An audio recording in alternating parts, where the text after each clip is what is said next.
Hi class, so I'm here to talk to you all today about digital signage. That's chapter 9. And so we start off, what is digital signage?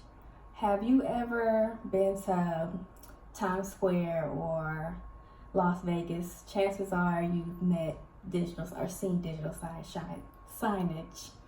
However, if you haven't been to those places, if you've been to any restaurant or fast food chain, you've also come in contact with digital signage.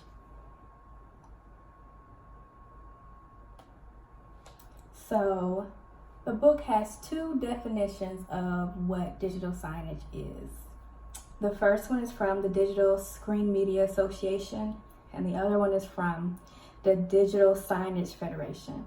So both of them pretty much mean digital signage is like a centrally managed digital display system that's used for information, to broadcast information, entertainment, and advertisements. And so how does digital signage work? So the most obvious one is the screens. You have different kinds of screens.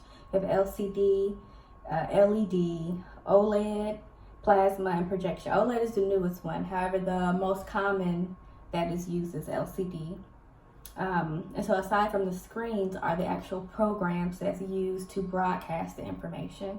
There's two different ones. There's one called SaaS, and that just means software as a service. And so this one pretty much just means where you use the internet to deliver your content, and customers subscribe to your service, and then the service provides a management solution. So that one, it's controlled by an outside service. And then the other one is called premise-based systems, and that one is an in-house. And so one of the biggest advantages of having something in-house is you have more control over the customization, and it's also a privacy benefit as well. You having all that information solely just for you. But one of the disadvantages, some of the disadvantages of the premise-based systems is that it's less popular and it's also more expensive than using an outside service, software as a service. And so there are three main types of digital media signage.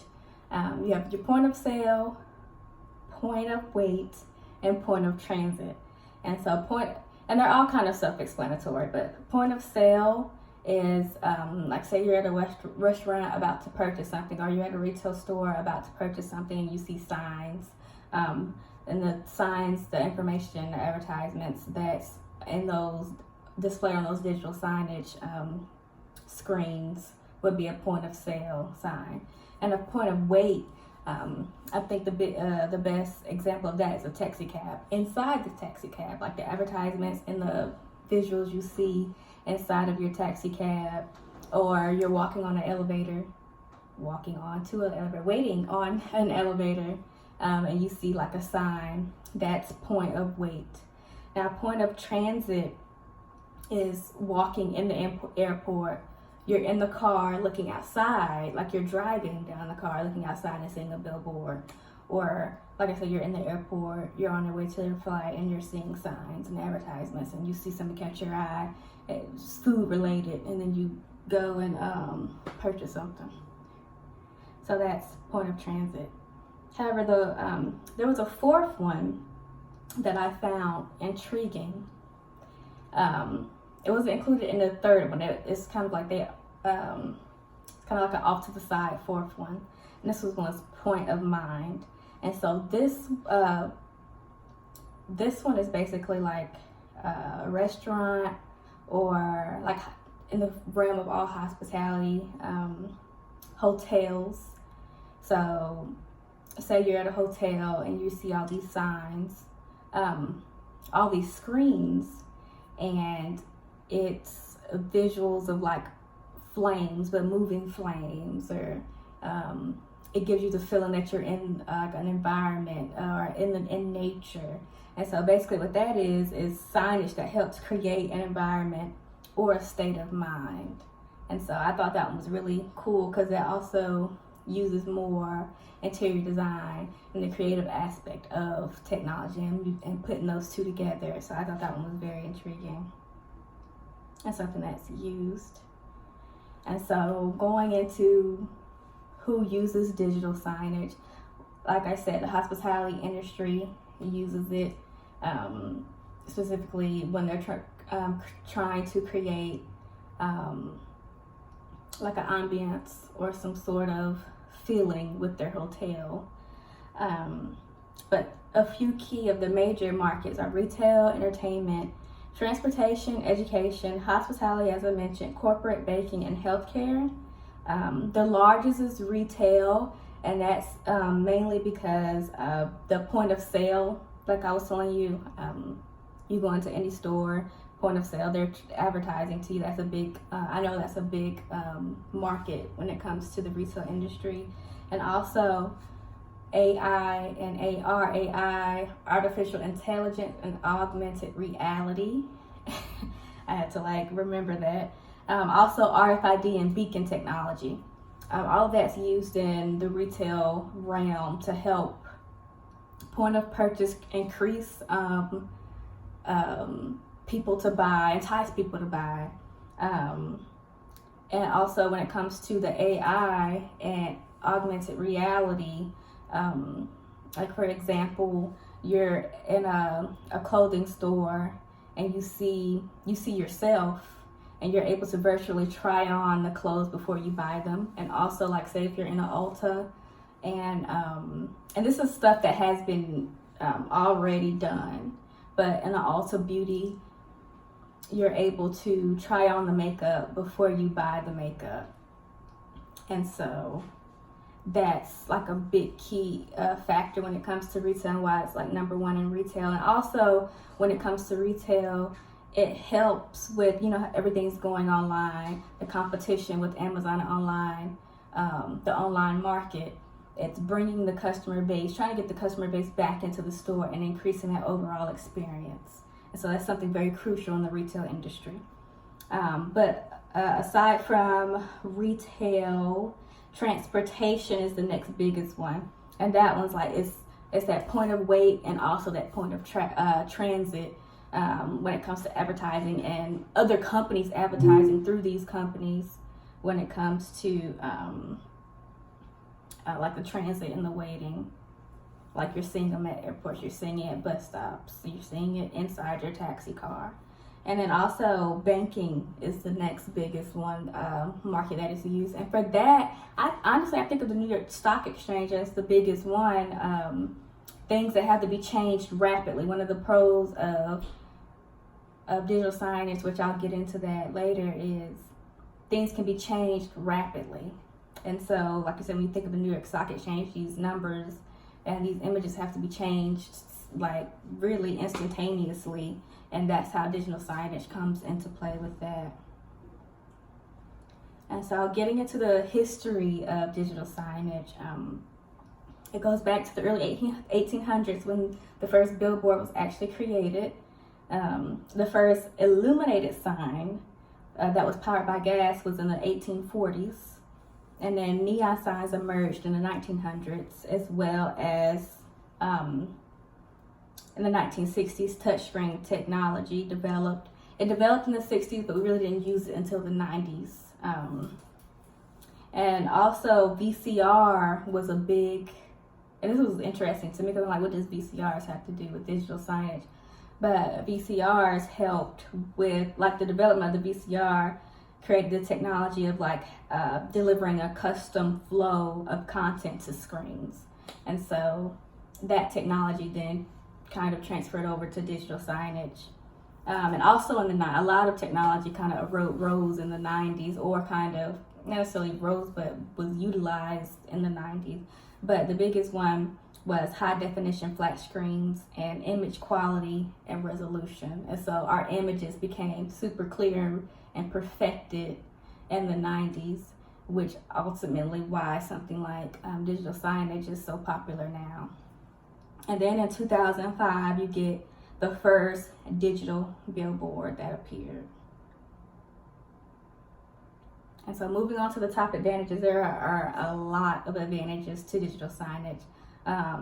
A lot of which you don't even really realize. Like, I know before going into this project, when I thought of digital signage, I kind of just thought of like in the store, point of purchase, and I thought of billboards, like digital billboards. But there's so much more to it. But when it comes to digital billboards, you know, like, or in general, one of the advantages is that it can be changed very quickly. Like I said, you don't have to stick with one-dimensional like image. There's different ones. And then it's also interactive with the touchscreen. And you can deliver a more targeted message. And one of the key terms that the books talked about was day parting. And basically what that means is, like, if you see a billboard, digital billboard in the morning, for example, you could see advertisement of coffee. And in the afternoon, I forgot the example that they used, but you'd see another example, maybe of like a retail store in the evening. And so it's targeted and catered depending on who and what, who is driving at that moment or gonna see that billboard at that moment. And so another advantage is social networking integration. You know, you're seeing live tweets and Instagrams. And then data collection is a really, really big one. And another term the book used was dwell time, and that is capturing how long a person looks at a screen, as well as the demographics such as age and sex. Like I said, as technology increases, these screens, not only are they interactive, they scan your face, just like the iPhone. The iPhone now has face technology. The same technology is used in these digital screens, where it's able to scan your face, so it immediately knows how old you are, if you're a female or a guy, and all these other things. They'll know your size. It'll probably know your eye. It'll know all these things just by you walking up to it and looking at it. And from there, they're able to advertise to you more personally. And then also, as I mentioned earlier, with the RFID, augmented reality, and artificial intelligence, all are advantages, like the RFID and the Bluetooth beacons, that helps when it comes to online virtual type payments. And so one of the biggest advantages is the cost.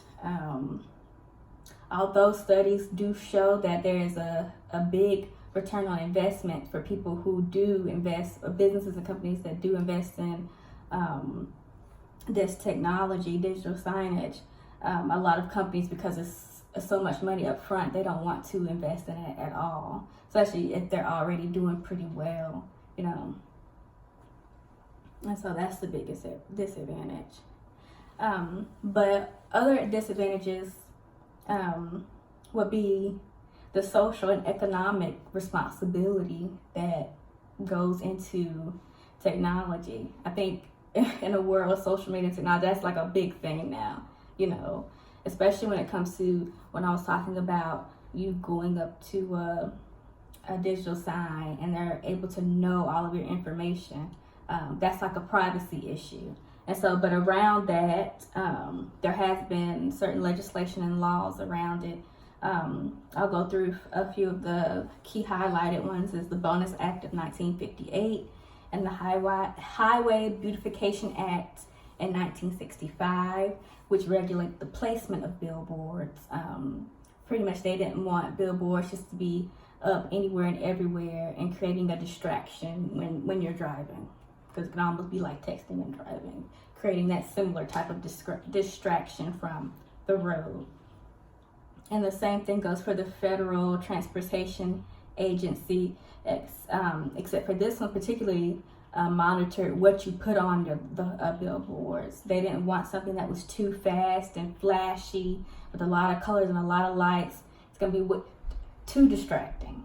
And so that act pretty much makes it so that your digital ad has to be 4 seconds or longer before it flips to a different image. They don't want people causing seizures on the road with epilepsy and stuff. And then also what emerged was something called the Digital Signage Privacy Standard Act of 2011. And that centered around collecting, like I was saying, collecting the identifiable data of people, like their birth dates and their images and their name and addresses. Like there has to be a code of conduct around it. And also, not only that, there has to be consent. And so, like I said, there's a global marketing association code of conduct that people who use digital signage have to abide by.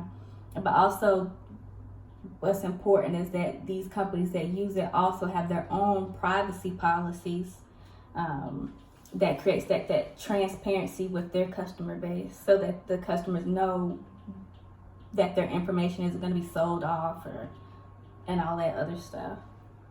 But like I said, that's a disadvantage, because there's a lot of responsibility ethically around digital signage that you have to maintain. And so the next slide is taken from the book, screenshot taken directly from the book. Demonstrates the pros, not necessarily the pros, but you have traditional signage on one side and digital signage on the other side, and that's demonstrating the things about each one. And so the key takeaways from this is, like digital signage is a single message and it's low cost, whereas digital signage is interactive, which I think is the biggest thing. Is interactive. Of course, you have multiple choices as far as the images that you display, and they're also enhanced images, and so it's just better to look at. I know personally, I've seen more and more digital signage, billboards on the highway, and they definitely catch my eye more than the traditional ones. And so the future of digital signage. And so cost is definitely going to come down when it comes to the digital screens. Like right now, like I said earlier, we're using, the main one is LCD. It's going to go into OLED, specifically because OLED is it's thinner, and it's more versatile what you can do with it. But as that cost drop, and then the initial cost of investing in digital signage will not be as high, and so from that, more people will want to invest. And so as a whole, digital signage as a business will increase. And so, like I was saying, digital billboards will also rise. And then data collection. We're in the age of data. With social media and technology, we're using this, and we have all this data now. You're collecting all of these targeted, specific data of specific people. Like, exactly, not necessarily who this person is, what they look like, where they look like, so much about them targeted. And it's in a database, and so it's how do we then interpret that data and advertise to people in a more specific way. And then the use of AI and augmented reality will increase. I personally haven't been into a store that uses it, but I would love to. I would love to go into a store where I don't have to try on something. I can just go up to the screen, and then it scans me and it shows what the garment is going to look like on me. Or I go into Ulta, and I'm able to try on the makeup, and I know what it looks like, and so I don't have to waste my money buying product that isn't flattering for me. And then social media integration is the future of digital signage. And then with all this growth comes a growth in career opportunities, a growth in businesses that's specific for digital signage, as well as the bigger technology companies inheriting that. And then, like I said, career opportunities will grow in computer science, graphic design, advertising, marketing, business and information systems. And so it's going to be a lot. And it said graphic design and interior design too, when it comes to the hospitality part of it. And so in closing, I have 2 questions for you all. And the first one is, name 3 interesting facts about digital signage. I know I learned so much about digital signage. Like I said, when I first started doing my research, I just started off digital billboards and retail point of purchase, but there's so much more to it, especially the whole hospitality part of it. And it's taking it past just advertising to you, and it's making it go like an experience type of thing. You know, it's aiding in the experience. Like, you go on a vacation, you go into a hotel, and it's aiding in that overall experience. Not necessarily just trying to get you to buy something, but just trying to get you to feel something. And so I love that aspect of it. And then the other one, my last question is, what are your thoughts ethically regarding digital signage? Are you for it, or do you think that the technology is an invasion of privacy? And so, yeah, those are my 2 questions. And so I hope you enjoyed my presentation, and I look forward to seeing the rest of you all's presentations.